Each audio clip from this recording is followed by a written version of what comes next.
This upcoming Tuesday, August 26th, I will be celebrating my 3-year author anniversary. Now, this is exciting for a couple of different reasons.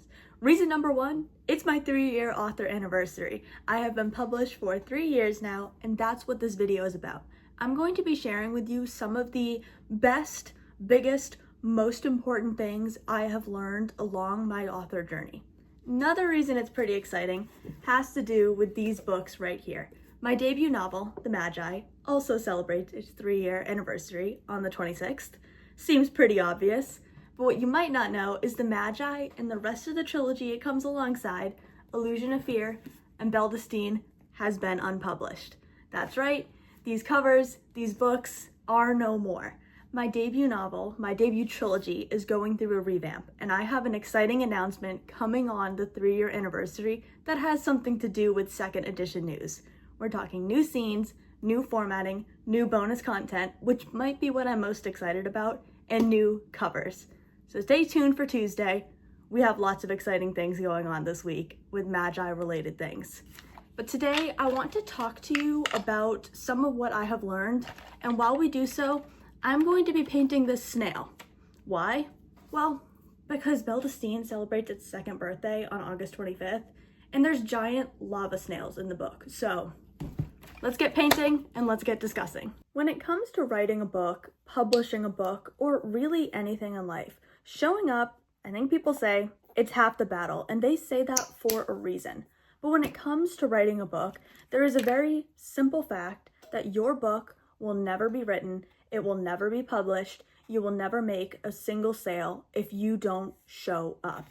Write every day, show up to book signings, put yourself out there, say yes to opportunities, don't be afraid to market your book. If you want to be a successful author, then you need to show up.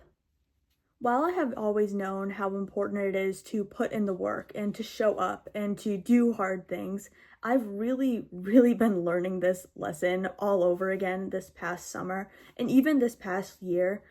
Probably haven't seen this. I only posted about it on my story a couple times, but I actually recently had surgery done on my right foot, and I'll be getting that same procedure done on my left foot next month.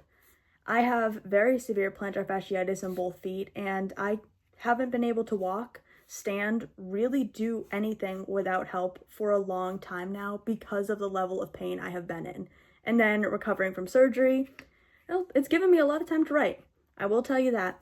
But there's been a lot of things that I had to say no to in this past summer, thanks to finally getting the surgery done and the help of my mom and my younger brother. I've started doing things. And you know what?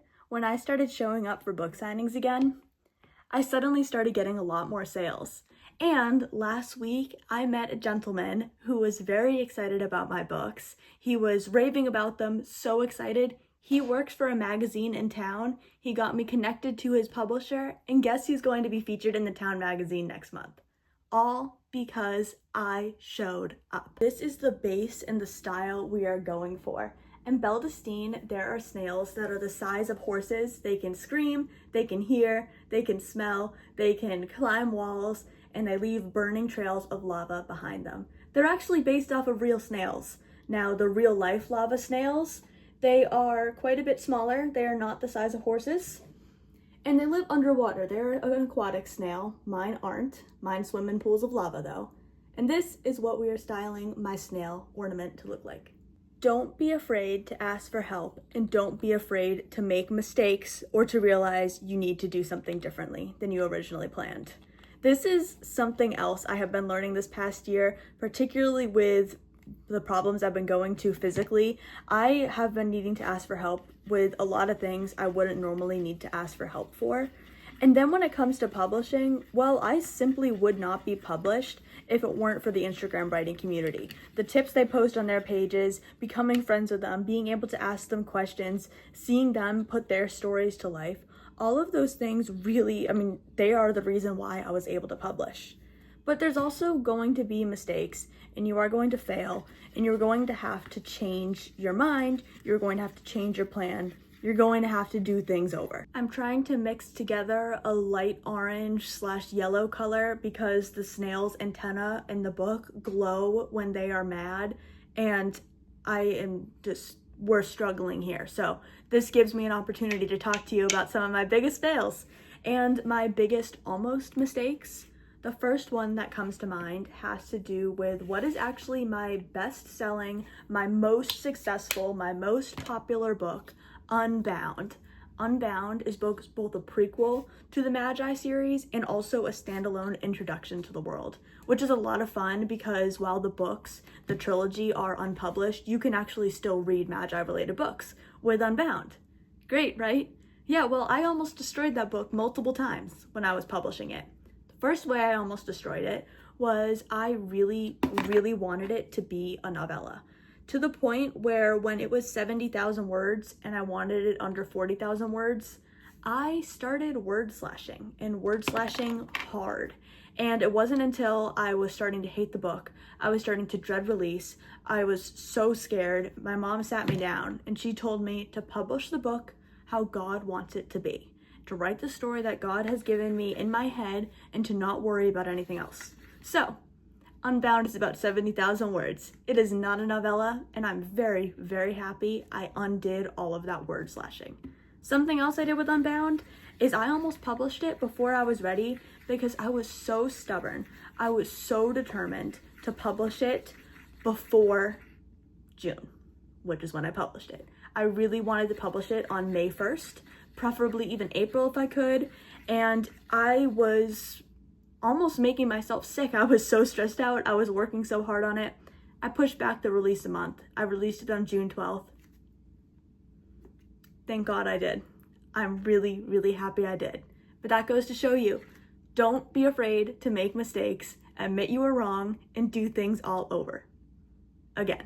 I think the final really big thing that I want to share with you as being one of the most important things I've learned along the publishing process is to keep learning, to keep getting better. Because first of all, this will happen naturally. You are going to get better every book you release. It's going to get easier. You're going to simply know how to do it better. And that just comes with doing it more often. Same thing when it comes to writing just in general. The more you write, the more stories you practice with, the better you are going to get. There's really no mythical why or question about how that happens. It just does. But when it comes to the publishing process, you are probably going to change your process from time to time. You are going to decide you want to do something differently. You are going to realize that you could have done this more efficiently. Make those changes. There is nothing wrong with it. I published my debut trilogy and most of my books with free ISBNs on KDP. No regrets to that decision. It fit my needs perfectly at the time. It got my books out. It did everything I needed. But I can't publish on any other platforms such as Ingram Spark with the KDP ISBN. So last November, when I was publishing The Empty Manger, I bought my own set of ISBNs. A big change, a big investment, but I grew. I realized I had different needs than I did when I started, so I changed. What I am about to attempt to do requires some semi-tense concentration, so I am going to just let you sit and watch for a minute. I'm trying to do the spiral along. Which way does the spiral need to go? That way. Okay. You ready? I'm not ready, but maybe you are. And you know, I am actually just sharing these ideas off the top of my head. I do not have a list of things that I am making sure I cover. I am just kind of yapping away while painting, because I'm hoping that as you hear these ideas and you see this snail come to life, you are going to be able to sit back and listen and kind of just learn some of what I have been learning and what is on my mind. So doing this spiral, it's not looking perfect, but hey, we've been talking about making mistakes and accepting that we can't always be perfect. So here we go. I guess while I'm doing this, something exciting I can tell you is that tomorrow, I'm publishing this on Friday the 22nd. On Saturday the 23rd, I'm doing a midnight live stream on Instagram from 11 p.m. EST to midnight, 12 a.m. EST, but let's be honest, we'll be on after midnight. and I am going to be reading the first chapter of the second edition of the Mageye. So if you want to hear that chapter first, definitely stop by the live tomorrow, 11 p.m. EST. I will have those details in the caption. And stay tuned for August 26th, my third author anniversary, because I have some pretty big news coming. Now back to the snail shell. I've made my spiral a little too high and it's cutting close to the edge, so we're going to have to kind of guesstimate for the rest of this after this turn right here. Because I want it to go, actually I'm just gonna make that ledge right now. This is kind of just basing this off of the way my pet snail shell works. He has kind of an extra rim right along the bottom. All right, and we're gonna merge this kind of into it, but it's also gonna kind of go over it. And I think we're almost done. Here is the shell. Now what I want to do is color in the top of the antenna kind of a lighter orangey color and then have little red streams going through what Rose describes as the mushy part. I already spoke about the importance of showing up, and now I want to speak about the importance of putting yourself out there, which arguably is the same thing, just worded differently. But I think when it comes to showing up feels like more so, you know, the not quite as risky part, because once you show up, you are already there. You did the hard part, you made it, you showed up, you're doing your best, so on and so forth. When it comes to putting yourself out there, that is the part where you could get a no. You might not ever get the opportunity to show up. And that part is still so important. When it comes to getting a book signing, you can't show up to a book signing without first putting yourself out there and being vulnerable and asking if the place you want to have your book signing at will actually host you at a book signing. You aren't going to be able to publish your book if you don't market and put yourself out there and do the best you can.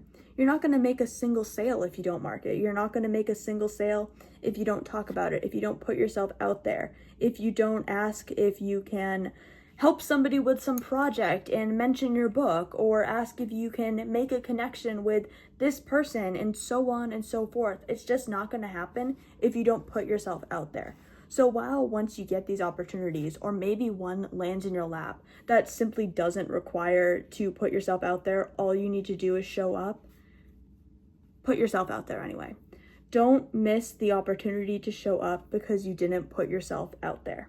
I am now going to first get that hair off and put some orange throughout here. So this is coming out, I don't have like as thin of a brush as I was hoping, so it's coming out a little chunky, but you know what?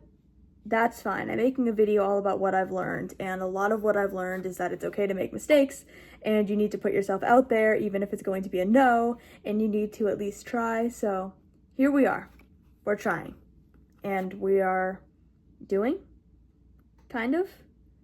I've decided to go ahead with some of the paint I already mixed, so I am going to just dab that onto the antenna here.